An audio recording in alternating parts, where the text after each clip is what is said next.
오늘은 복음의 기초 17번째 시간으로 내적 치유라는 주제로 은혜를 나누려고 합니다. 우리는 스스로 상처를 받지 않을 수도 없고 상처를 주지 않을 수도 없다는 생각을 해봅니다. 그러니까 늘 목회자는 이렇게 주일날 설교에 대해서 생각을 하고 있습니다. 그래서 그런지는 모르겠는데 이렇게 토요일 날 제가 말씀을 준비하는데 요즘 들어서 새벽에 딱 눈 뜨자마자 설교 제목을 주셔요. 할렐루야. 이게 여러분들은 아마 작성을 안 해봐서 잘 모를 거예요. 그것이 얼마나 그러면 끝난 것 같아요. 제목이 딱 떠오르면. 근데 그게 하나님께서 주시는 것 같아요. 제가 볼 때는. 오늘 제목도 그렇습니다. 하나님께서 이 말씀을 하기를 원하시는가 보다 이런 생각을 제가 했습니다. 말씀을 어제 다 준비를 해놓고 아내와 함께 이제 오래간만에 영화를 한 편 봤습니다. 영화를 봤는데 그 영화 제목이 오두막이라고 하는 영화입니다. 제가 책으로 제 옆에다가 이렇게 놓고 계속해서 보고 생각날 때마다 보고 그러는 책이에요.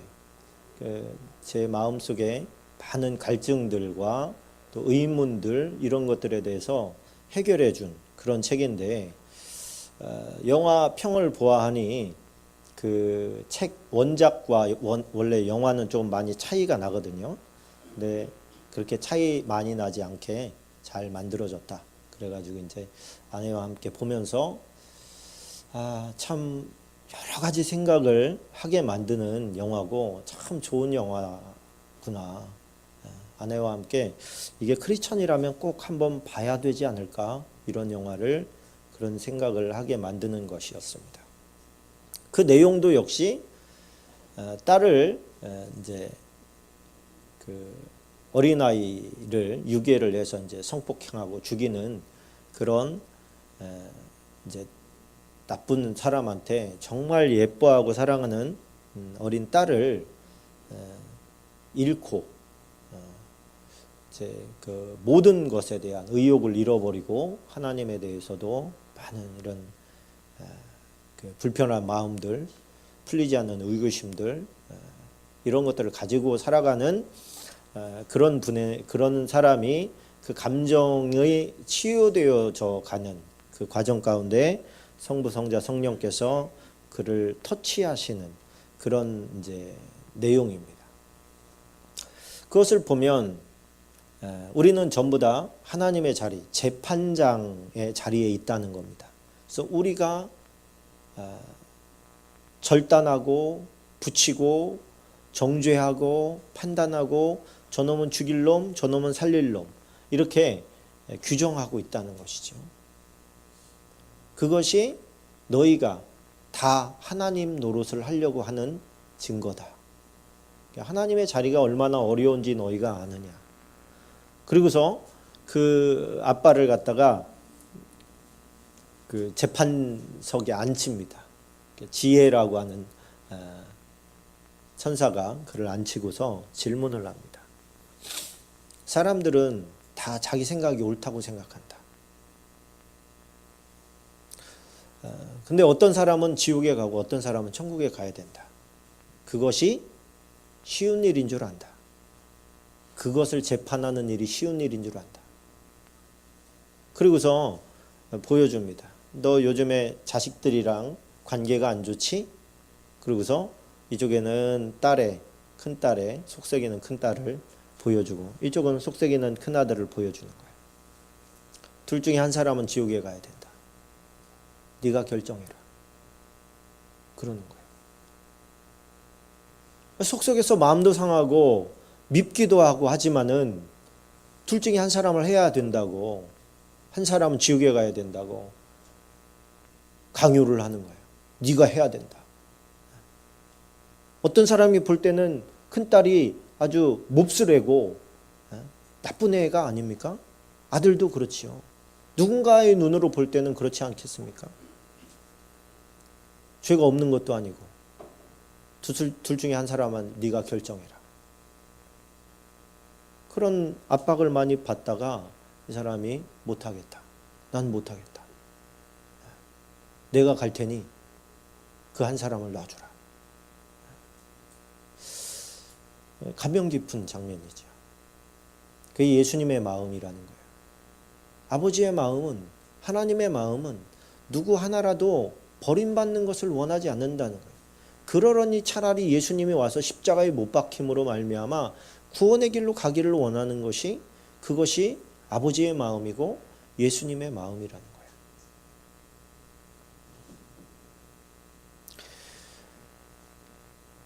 예전에 있던 교회에 부교육자를 하고 있는데, 한 번은 이제 사역자는 아니고 잠깐 와 계시면서 이제 서포트 해주시는 전도사님 부부가 저희를 초청해서 집에 갔었습니다. 식사를 맛있게 차려주셔서 이제 맛있게 먹었는데, 이분들이 진지하게 전사님, 사모님, 저희들이 사실은 전사님, 사모님을 미워하고 시기했었습니다. 용서해 주십시오. 아니, 저희는 그걸 하나도 느끼지 못하고 있었기 때문에 용서고 뭐고 할 말이 없어요. 아니, 왜요? 이 말밖에 할 게 없어서. 왜요? 아니, 왜 저희를 미워하고 시기하셨어요? 이분들이 하는 말이, 이분들은 나이도 어리고, 그리고 정말 참 그분들의 눈에 볼 때는 너무너무 행복하고 정말 주 안에서 충만하게 그렇게 모든 것이 채워진 듯 그렇게 살아가는 모습이었던 거예요. 그분들이 볼 때. 우리는 그때 뭐 말도 못하게 싸움을 많이 할 때였습니다. 교회 와서 싸울 수는 없잖아요. 그죠? 교회 와서는 그냥 여러분들처럼 아무 일 없었다는 듯이 이렇게 앉아 있는 거지. 교회 와서 뭐 얼굴 붉히고 그러겠습니까?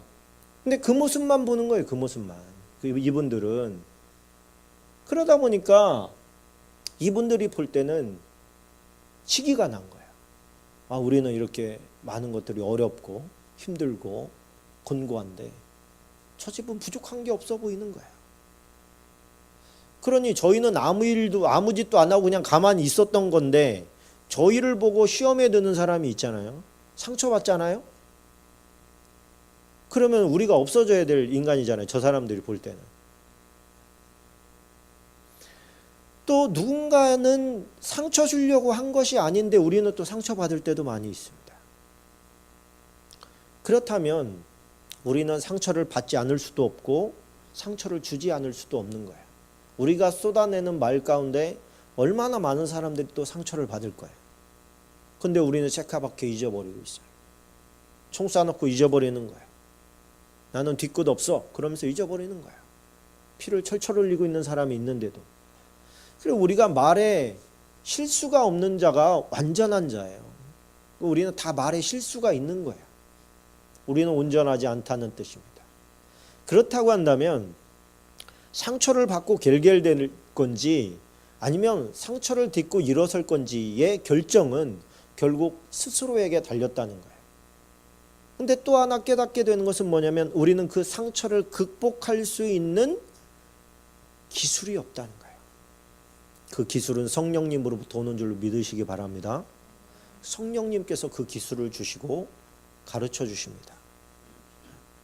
그래서 따라서 합시다. 하나님이 고치시지 못할 상처는 없다. 믿으십니까? 하나님께서 고치지 못할 상처는 없어요.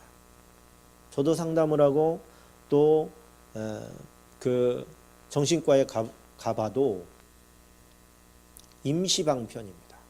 근본적인 해결을 해줄 수 있는 것은 거의 없습니다. 그러나 저는 알아요. 저는 알아.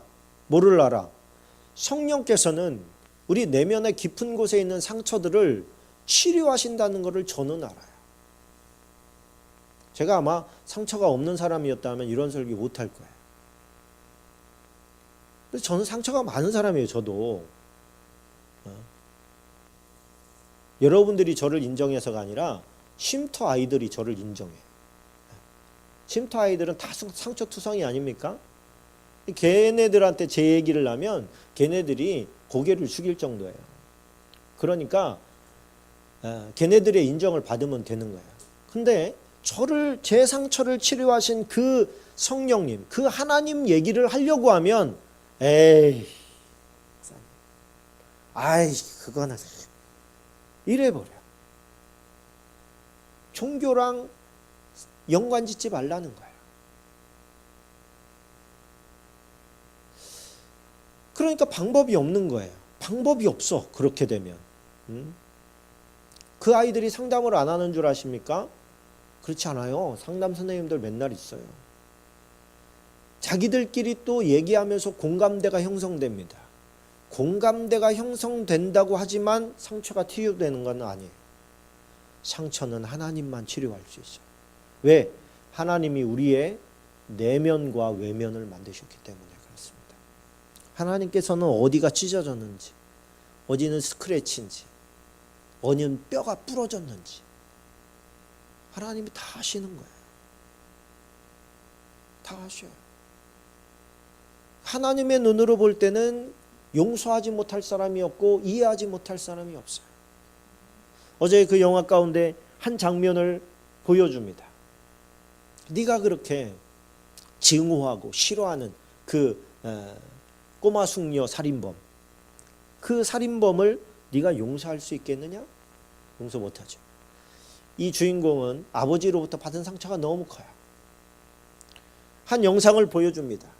어떤 아버지가 애를 막 때리고 있는 거야.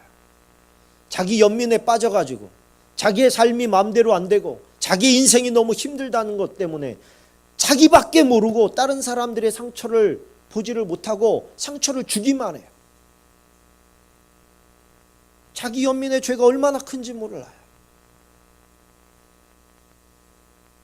그 매맞는 그 아들을 보면서 이 사람에게 질문합니다.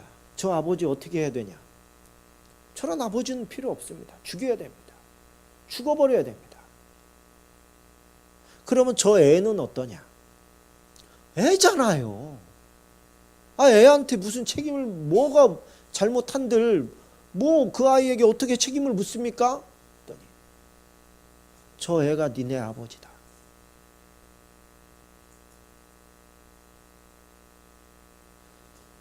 자기는 아버지로부터 받은 상처만 생각하지 그 아버지가 어떤 인생을 살았는지는 보지 못한 거예요. 그 역시 자기 연민에 빠져 있었던 거예요. 근데 그거를 누가 치료해 줄 수 있습니까? 자기 안에 어떤 문제가 있는지도 알지 못하는 게 대부분의 사람들입니다. 하나님께서 보여주셔야 알아요. 근데 하나님께서는 너무 아픈 기억들은 때때로요, 기억에서 지워놓습니다. 감당할 수 있을 때 하나씩 떠오르게 하는 거예요. 그 한꺼번에 밀려오면 우리 아마 다 미쳐버릴 겁니다. 그런데 그 부분에 대해서 하나님께 내어 맡기면 하나님께서 그 부분을 치료하시는 것을 본인이 느낍니다. 저는 거기에서 너무 마음에 공감되었던 게 하나 있어요. 꼬마 숙녀 살인범을 용서한다고 얘기하라는 거예요. 용서한다고 얘기해라. 불가능하다. 그거는 있을 수도 없다. 근데 이제 많은 스토리들이 지나가고 용서한다고 이 사람이 내가 너를 용서까지 합니다. 그때 성령께서 어루만져 줍니다. 근데 이 사람이 뭐라고 하냐면 내 마음은 용서되지 않았어요. 그냥 입으로만 한 거예요. 알아. 안다고. 그거는 수천 번을 해도 쉽지 않은 일이야. 그러나 이제 뭐 한 거예요? 시작한 거예요. 그렇게 저를 폭력했던 우리 형님이 돌아가시기 전에 성령께서 제 안에 강력하게 두드려 대면서 아주 나를 막 들들들들 볶아가지고 고백하게 한 말이 그 말이었어요. 내가 형님을 용서합니다. 우리 형님은 용서받고 갔어요. 근데 제 마음은 용서가 안 됐었어. 제 마음속은 용서가 안 되는 거예요. 하나님 이건 가짜예요. 전 진짜로 용서한 게 아니에요. 제 마음에 하나도 풀리지 않았어요. 저 사람이 나한테 사과한 것도 아니고. 근데 이 고백을 계속하면서 제 마음에 치유가 일어나는 거예요. 내가 그를 용서한다고 고백했어. 내가 그를 용서한다고 고백했어. 근데 그 고백 가운데서 은근히 이렇게 하나님의 어루만지심이 있고 치유하심이 일어나는 거예요. 그리고 어느 순간에는 내가 그를 진짜로 용서한 거 아닐까? 이런 생각이 또 들어요. 그리고 그의 곤고했던 삶들을 또 성령께서 또 보여주셔요. 왜 그렇게 되어야 될 수밖에 없었는지. 합리화가 다 되는 건 아닙니다. 그러나 그의 인생에 들어가 보면, 그의 시각으로 보면 그렇게 되는 것도 당연한 거예요. 성령님께서 우리 안에 들어오실 때, 주님이 우리 안에 거하실 때에 그분의 코칭을 받아야 됩니다. 할렐루야. 그것은 즉각 순종할수록 너무 좋은데, 이것을 사람의 나의 나됨으로, 나의 이 자존심과 또 나의 아집과 고집 때문에 자꾸 뒤로 미루는 것이, 이것이 문제의 발단이에요. 성령께 순종하지 않아요. 주님 앞에 순종하지 않아요. 그러나 순종하면 그 안에 놀라운 일이 벌어지는 줄로 믿습니다. 오늘 나오는 삭개오를 한번 생각을 해보세요. 우리가 너무 많이 들었던 삭개오. 이 삭개오는 세리장입니다. 세리장. 그 당시 이 세리는 뭐예요? 세금 징수원이에요. 옛날에 지금처럼 은행에다가 내는 게 아니고 거들어 다니지 않았습니까? 거들어 다니는데 세리라고 무시하잖아요. 무시하면 그 집은 더 걷어버려. 말을 하는 게 그냥 그 사람의 세금이에요. 아니면 로마 군인을 데려다가 그냥 족쳐버려. 그러니까 유대인들 입장에서는 이건 너희들은 로마인들의 개다. 로마인들의 앞잡이. 옛날에 친일파들 욕먹듯이 그거보다 훨씬 강도가 높게 욕을 먹고 있었습니다. 그런데 그렇게 욕먹는 사람의 수장이에요. 수장. 그러니 이 사람의 마음에는 동족으로부터 받은 상처들이 얼마나 많을 겁니다. 그 식구들은 또 어떨 것이에요? 그 자녀들은 어떨 것이에요? 삭개오의 뜻이 의롭다, 정결하다, 그런 뜻입니다. 삭개오의 뜻이 정반대의 삶을 살고 있는 거예요. 이 사람이 의지하고 믿을 수 있는 건 돈밖에 없다고 생각하는 거예요. 내가 이 민족에게 섞여 살 수는 없을 것 같아. 그러나 사람들은 돈 앞에 굴복해요.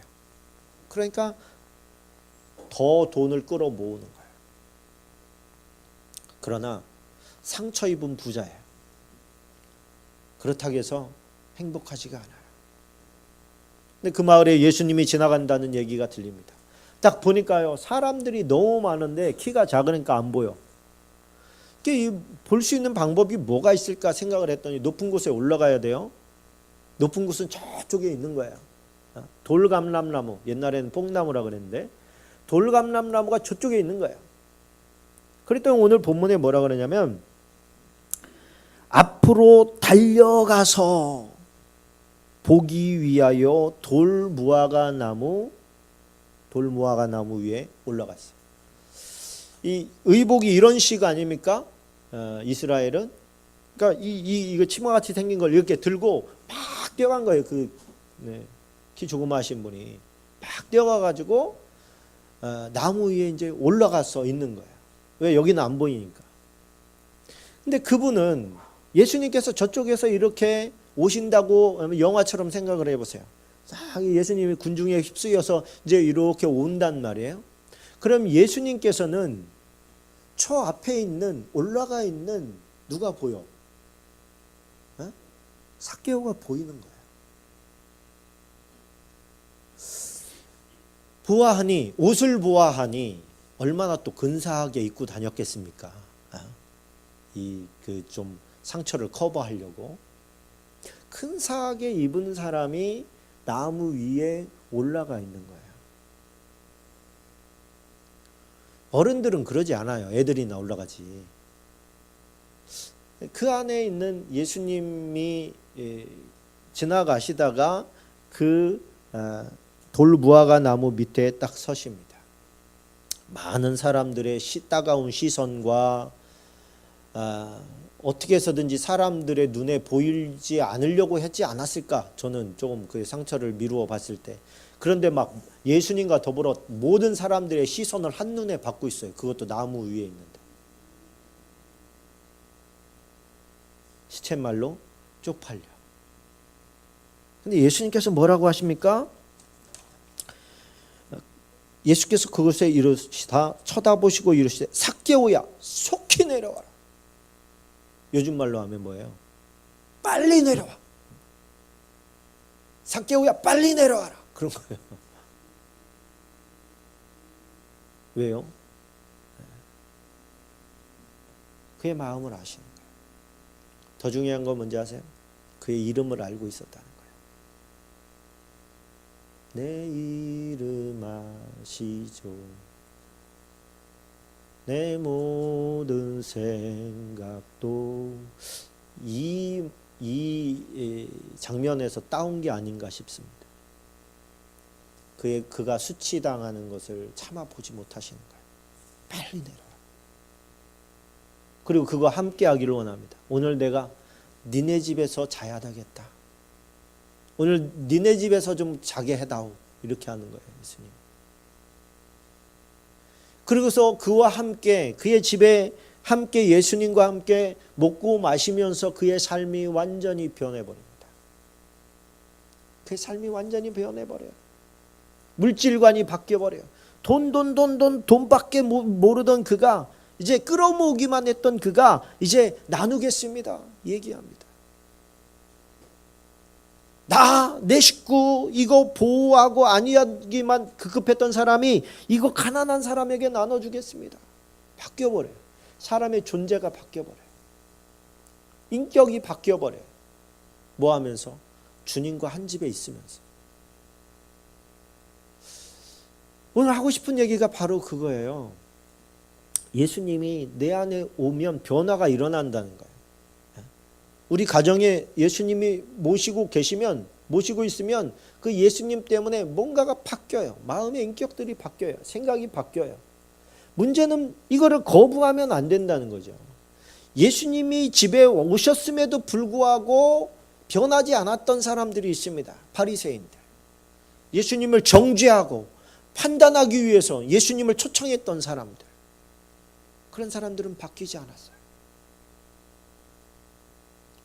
그러나 예수님을 기꺼이 모셔드리고 나사로의 집같이 환영하고 이런 집에는요 하나님의 영광이 임한 줄로 믿습니다. 하나님의 사랑이 그 가정에 차고 흘러넘쳐요. 하나님의 치유가 임합니다. 그 내면에 있던 그 상처들이 치료되는데 오래 걸리지 않았어요. 주님이 한번 만져주시니까 다 풀어집니다. 우리가 알고 있는 나에게 상처를 주었던 사람들의 입장에서 우리가 볼 수만 있다면 용서하지 못할 사람이 없을 겁니다. 그 정도면 잘 버텼구나. 쉼터에 있는 아이들과 얘기하다 보면 그런 생각이 들어요. 죽지 않고 살아있어서 감사하다.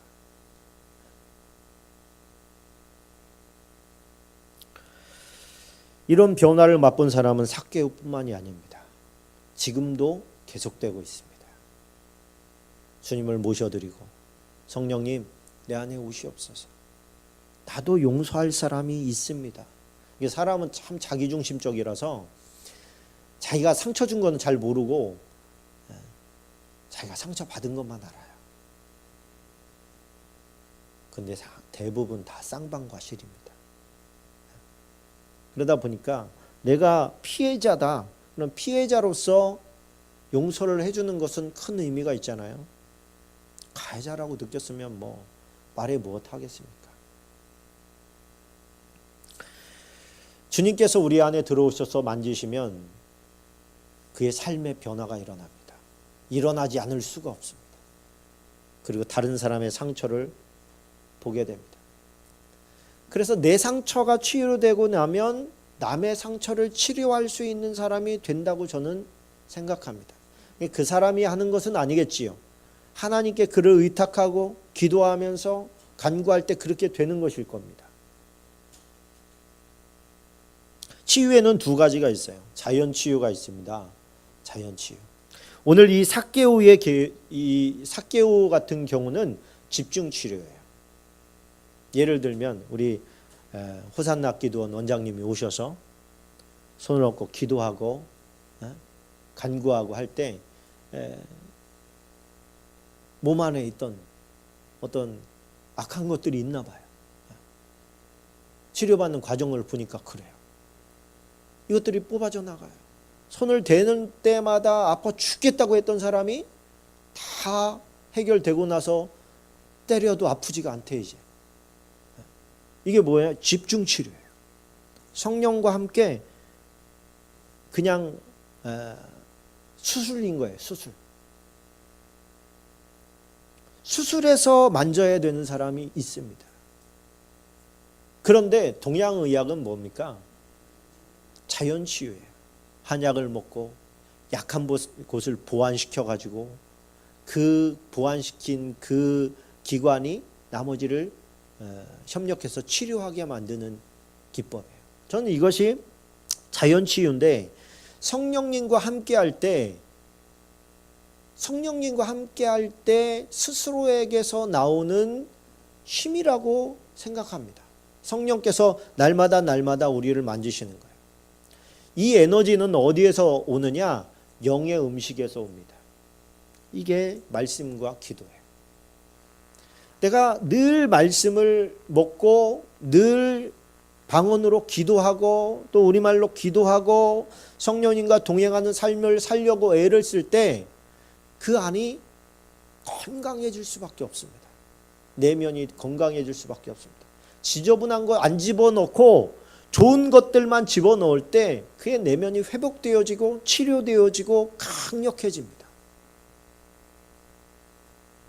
문제는 뭐냐면 이거 자꾸 지저분한 것들을 집어넣으니까 상대적으로 좋은 것들을 집어넣을 수 있는 시간이 부족한 거예요. 그러나 집중치유를 받았다고 하더라도 계속해서 경건의 삶은 살아야 되겠죠.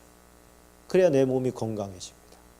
내 정신과 마음이, 영적 상태가 견고해집니다. 자, 이제 말씀을 맺으려고 합니다. 우리가 할 일은 뭐냐? 저는 우리가 할 일이 주변에 수많은 상처 입은 사람들에게 예수님을 소개하는 거라고 생각합니다. 또 여러분들 안에 있는 마음의 상처들이 치유되어야 그것이 통합니다. 내가 어디가 아팠는데 말이야, 어느 병원에 가서 누구 의사한테 내가 치료를 받았는데 제 까닭이더라고. 그러면은 얼마나 큰 확신이 들겠어요. 나도 똑같은 병인데 그 사람 찾아가면 낫겠구나. 우리가 그 확신으로 얘기를 하는 거예요. 그 확신으로 우리가 주님을 소개하는 거예요. 그 확신으로 성령을 의지하면서 살아가라고 얘기해 줄 수 있는 거예요. 나도 아직 결결되고 있고 나도 아직 치료받지 못하고 내 안에 아직도 해결받지 못한 상처투성이가 어떻게 주님 만나면 해결된다고 얘기할 수가 있겠습니까? 성령님 만나면 어떻게 해결된다고 할 수가 있겠어요? 그래서 1차는 우리가 만약에 내면에 아직 해결받지 못한 상처가 있다면, 상처라는 게 대부분은 다 인간관계 가운데서 일어나는 거 아닙니까? 우선은 성령께 마음을 고아야 돼요. 주님께서 원하시는 제사는 상한 심령이라. 상한 심령을 그대로 가지고 나와서 하나님 앞에 고백하는 거예요. 하나님, 내가 이런 마음의 슬픔과 또 미움과 원망의 마음이 있습니다. 이거 해결하고 싶은데 내 힘으로 안 됩니다. 그리고 내가 진짜 그걸 원하는지 원하지 않는지도 잘 모르겠습니다. 그러나 성령께서는 그것을 원하시오니 제 안에 그 치유의 역사를 베풀어 주시고 용서할 수 있는 마음을 주시고 또 용서를 구할 수 있는 용기를 주옵소서. 그렇게 기도할 때 우리가 성령님의 도우심으로 치료받은 또 남을 치료할 수 있는 상처 입은 치유자가 될 줄로 믿습니다. 우리 함께 기도하기를 원합니다. 몇 가지 제목을 놓고 기도할 텐데요. 첫 번째는 주님, 제가 삭개오처럼 물질만 믿고 살아가는 존재 아닌지 돌아봅니다. 주님 만나게 해주십시오. 또 나에게 상처를 준 사람들이 마치 일부러 그러는 것처럼 생각하고 미워하면서 살았다면 이 시간 용서하게 해주십시오. 또 내가 원하지 않게 또 알면서도 상처를 준 것들이 주님 안에서 다 선하게 풀려나갈 수 있도록 도와주십시오. 또 이제 성찬을 받으려고 합니다. 성찬 받기 합당한 마음 주시고 주님의 살과 피를 먹고 마심으로 영생하게 하시며 영생에 합당한 삶을 살아갈 수 있도록 성령님께서 도와주옵소서. 우리 다 같이 함께 기도하겠습니다.